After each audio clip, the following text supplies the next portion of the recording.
flour, medical aid, and other products. More than 24 people have already reportedly starved to death in Madaya since December. Well, for more now on the situation there, I'm joined by our regional correspondent, Adam Pletz. Adam, what more can you tell us about this second convoy going in so far? Well, this is part of the original planned aid. It's the second phase of that operation. Very similar to the first one, it's bringing in much-needed food aid, blankets and other goods for the winter, as well as hygiene products. And at the moment, the convoy is on the edges of the town of Madaya. There's two reasons why it hasn't entered yet. The first is that several vehicles go in ahead just to speak to town representatives to plan how they're going to disperse that aid, where it's going to be stored and so on and so forth, but also because these operations are done in synchronization. So you have one convoy going to Madaya and a second one which has gone much further and traveled much further up into to the north to Idlib, and they have to enter those towns at the same time. So they'll be waiting until until they can both enter synchronized.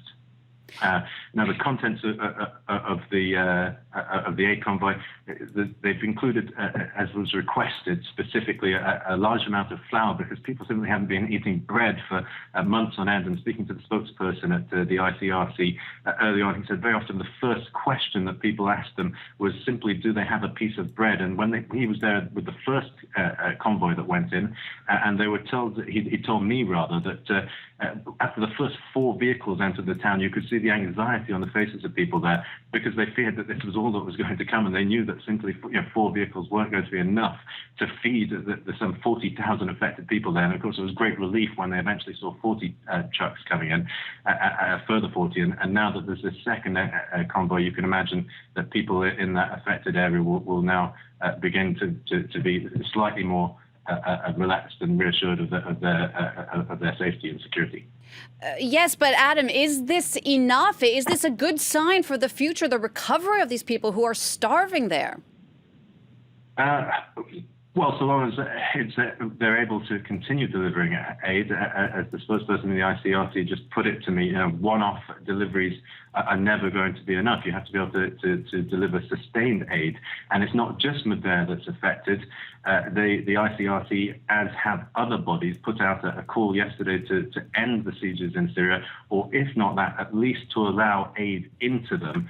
And of course, the agreement that was struck in Madaya was a political one. The ICRC weren't part of it anyway. It was a political agreement between the opposite parts of the opposition and the government to allow this aid in. However, the ICRC, as other international bodies, they see this, international aid organizations, they see this as a positive step, a good example, and it also demonstrates that aid can be delivered to these hard-to-access places.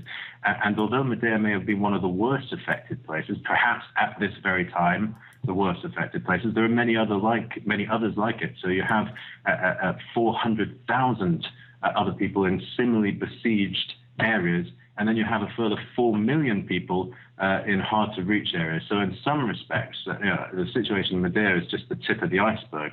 And what international aid bodies would like to see is more cooperation from all sides in the Syrian conflict to allow them to access these areas so that they can bring sustained delivery of aid rather than these kind of one-off deliveries, which even the likes of the operation we've seen in Madaya has not been able to happen very frequently, purely because access hasn't normally been given.